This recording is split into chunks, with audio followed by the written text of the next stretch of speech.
All right, so today we're going to deep dive into how to prepare for an interview for a government planning inspector position. Great topic. We've got some great material from RoleCatcher to help us out. Awesome, yeah. Their interview guide and career guide have all kinds of tips and insights, and we're going to break it all down for you. That'd be fun. So first things first, let's talk about that question that always seems to pop up in interviews. Okay. Why are you interested in becoming a government planning inspector? That one can be tough. It seems simple enough, but you really want to make your answers stand out right. You really do, because it's so easy to just give a generic answer. Yeah. But this is your chance to show them you're genuinely passionate about this work. Right. So instead of just saying something like, I've always been interested in urban planning, Right. think about a specific experience that sparked your interest in this field. Okay, like what? Well, it could be anything, really. Maybe there was a local development project that got you thinking about how planning decisions affect your community. Or maybe you read an article about a city that's doing really innovative things with sustainable development. I see. The point is to connect your interest to something tangible, something that shows you've given this some real thought. So it's about telling a story, basically. Exactly. And a story that's personal and engaging will definitely make you more memorable to the interviewer. Makes sense. Yeah. And I think this is where RoleCatcher's AI tools can come in handy too, right? Oh, absolutely. Because you can use their AI to analyze specific job descriptions and see which keywords and skills are most important to that employer. Yeah, it's like having a personalized coach who helps you tailor your answers perfectly. So you're not just giving a generic answer, you're giving an answer that's specifically tailored to that particular job. Exactly. It's all about showing them that you're the perfect fit. All right, so we've tackled the why question. Okay. Now let's move on to the what question. Okay. What do you see as the key responsibilities of a government planning inspector? Yes, that one. This one seems pretty straightforward. It does, but you don't want to just rattle off a list of duties from the job description. So how do we make this answer stand out then? Well, think about it like this. Yeah. Imagine you're already in the role. Okay. It's your first day on the job. What's on your desk? What are you working on? Paint a picture for the interviewer. Help them see that you've really thought about what the job entails. So instead of just saying, reviewing planning applications, I could say something like, I'd be analyzing development proposals, Yeah. taking into account things like environmental impact, traffic flow, and community needs. That's it. You're showing them you understand the bigger picture. Okay. And you can even mention some of the tools and techniques you'd use. Like what? Well, maybe you'd use GIS software to analyze maps and data. Or you might mention your experience with conducting site visits and presenting your findings to community groups. Right. It's about showing them that you're not just talking the talk. You can walk the walk. Exactly. You want them to see that you're ready to hit the ground running. And that you have the skills and experience to do the job effectively. Right. And speaking of skills, the next question is all about that. Okay, so what are the most important skills for a government planning inspector? That's the one. This one feels a little open-ended. It is, but that's actually a good thing. How so? It gives you the freedom to showcase a range of skills. Okay. But here's the key. Okay. Don't just throw out generic buzzwords like hardworking or organized. Right. Everyone says those things. You got to go deeper. Okay. Think about the specific challenges a government planning inspector faces. Right. Like navigating conflicting interests between developers and residents. Oh, yeah. Or staying up to date with constantly evolving regulations. That's a good one. So instead of just saying communication skills, you could say, I think active listening is essential for understanding the diverse perspectives involved. I like that. You could talk about your ability to mediate disputes or to explain complex technical information to a non-technical audience. It's about showing them you've got the soft skills as well as the technical skills. Precisely. Because in this role, you're not just dealing with plans and regulations. Yeah. You're dealing with people. And people can be complicated. They sure can. Yeah. And that's why those soft skills are so valuable. Okay, so we've talked about motivations, responsibilities, and skills. Right. What's next on the agenda? Let's talk about decision-making. Okay, good one. RoleCatcher asks, can you describe a time you had to make a difficult decision? Ooh, that's a classic interview question. It is, and it's one that a lot of people struggle with. So what's the best way to approach it? Well, the STAR method is always a good bet. Oh, right, the STAR method. Situation, task, action, and result. It's a great way to structure your answer and make sure you're hitting all the key points. Exactly. You want to set the scene, describe the challenge you faced, explain the actions you took, and then highlight the outcome. And the key is to choose an experience that's relevant to the job you're interviewing for. Right. It doesn't have to be directly related to urban planning, but it should demonstrate your problem-solving and decision-making skills. So, for example, I could talk about a time I had to mediate a disagreement between team members on a project. Perfect. Hmm.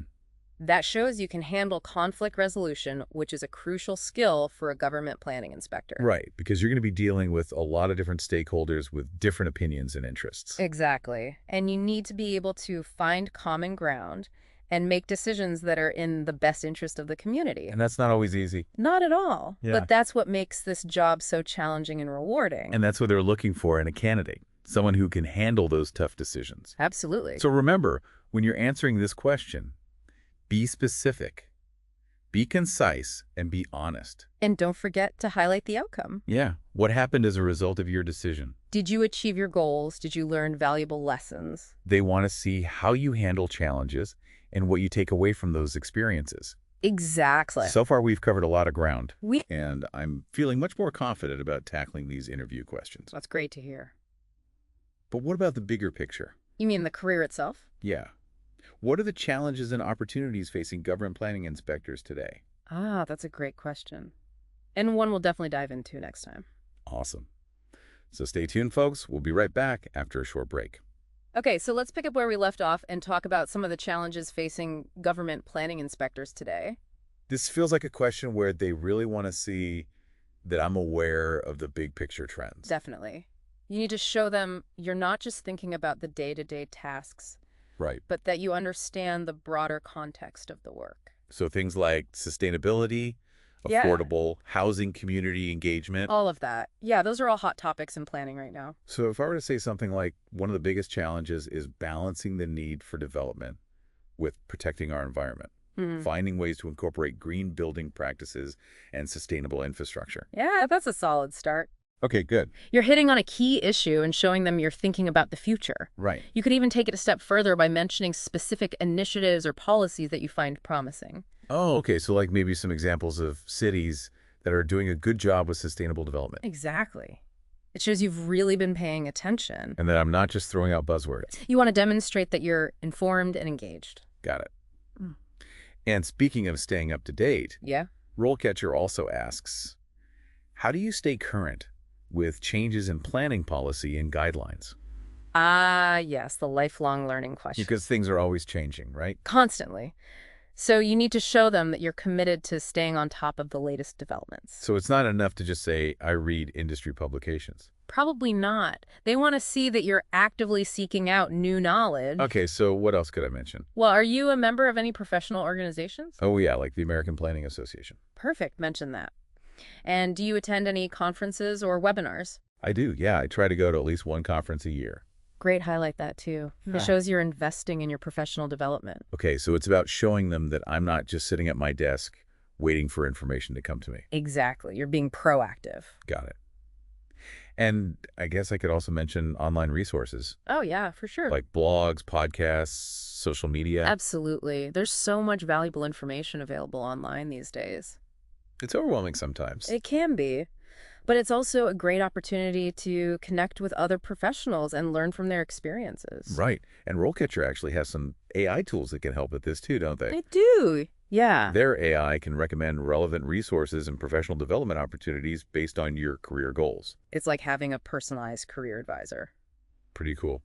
So we've covered challenges in staying up to date. We have. What else do we need to be prepared for? Let's talk about stakeholders. Right. Because as a government planning inspector, you're going to be working with a lot of different people. Developers, residents, community groups. Exactly. And they're not always going to agree. That's for sure. Yeah. So how do I approach a situation where there are conflicting interests? Well, RoleCatcher asks, how do you approach working with local government officials and other stakeholders who may have conflicting interests? Okay, so it's about diplomacy and finding common ground. Absolutely. You need to show them that you can handle those tough conversations. Right. That you can listen to different perspectives and find solutions that work for everyone. So what would a good answer sound like? Well, you could start by emphasizing the importance of communication. Okay. You could say something like, I believe in approaching every interaction with respect and a genuine desire to understand different perspectives. I like that. And then you could talk about your process for resolving conflicts. Like maybe active listening or mediation techniques. Exactly. Yeah. You want to show them that you have a plan for dealing with these situations. Because they're bound to come up. Oh, yeah, they definitely will. So it's not about avoiding conflict. Not at all. It's about managing it effectively. Exactly. And that's a skill that will be highly valued in this role. Okay, so let's move on to another important topic. Okay. Sustainability. A big one these days. It is. And RoleCatcher asks, how do you ensure that development proposals align with sustainable development principles? This is your chance to show them that you're not just thinking about the here and now, Right. but that you're also thinking about the long-term health of the community. So how do I make sure my answer is comprehensive? Well, first, you need to define what sustainable development means to you.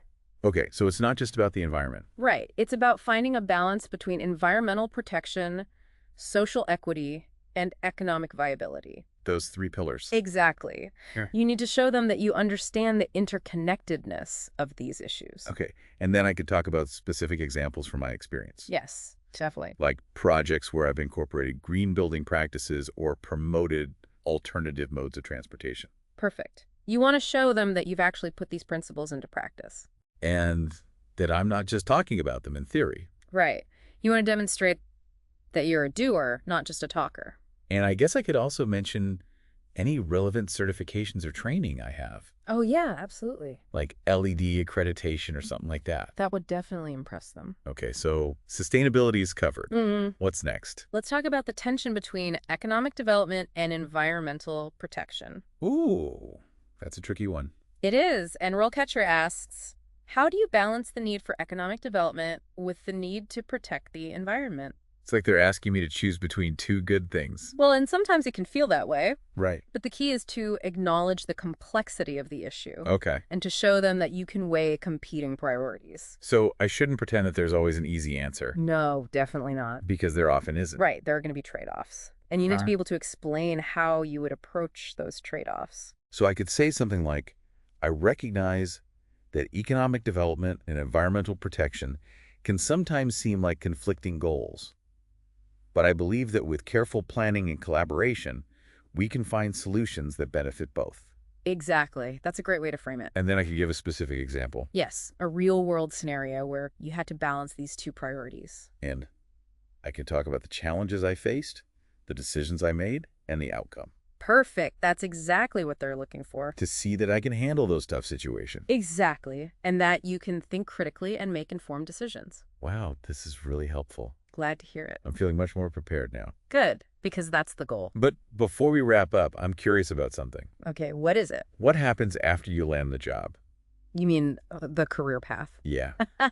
What does a typical career trajectory look like for a government planning inspector? So RoleCatcher's career guide actually has a whole section on this. Oh, cool. Yeah, and it turns out there are a lot of different paths you can take. Well, one common path is to move up within your organization. Okay, so like from inspector to senior inspector or something like that? Exactly. You could take on more responsibility, maybe even lead a team of planners. So there's room for growth. Definitely. And some inspectors choose to specialize in a particular area of planning. Oh, interesting. Like what kind of specializations? Well, you could focus on transportation planning, for example, Oh. or environmental planning, or historic preservation. So you could really become an expert in your niche. Exactly. And that could lead to opportunities to consult on projects outside of your organization. Wow, so you could have your own consulting business. It's possible. And with the growing focus on sustainability and smart growth, Yeah, there's a huge demand for skilled planners right now. that's good to know. Job security is always a plus. It is. Yeah. And beyond the career advancement, there's also the personal satisfaction of this work. Right, because you're really making a difference in people's lives. Exactly. You're helping to shape the future of your community. It must be rewarding to see a project come to fruition, It is. Yeah. Knowing that you played a role in making it happen. whether it's a new park or a revitalized downtown area. Or a sustainable housing development. You're leaving a lasting legacy. And it's not just about the big projects either. What do you mean? Well, it's also about the smaller decisions that you make every day. Okay. The ones that impact the lives of individual residents. Right, so it's about ensuring that everyone has access to affordable housing, safe streets, a healthy environment. Exactly. It's about making your community a better place to live for everyone. Wow. I hadn't really thought about it that way. It's definitely something to keep in mind as you prepare for this interview. Because it's not just about getting the job. Right. It's about finding a career that's meaningful and fulfilling. Exactly. And I think this role has the potential to be both of those things. Well, I don't know about you, but I'm feeling pretty inspired right now. I am too. Thanks to RoleCatcher's resources and your insights. You're welcome. I feel like I have a much better understanding of what it means to be a government planning inspector. Good. I'm glad to hear that. And I'm definitely ready to start prepping for that interview. Awesome. Well, I wish you the best of luck. Thanks.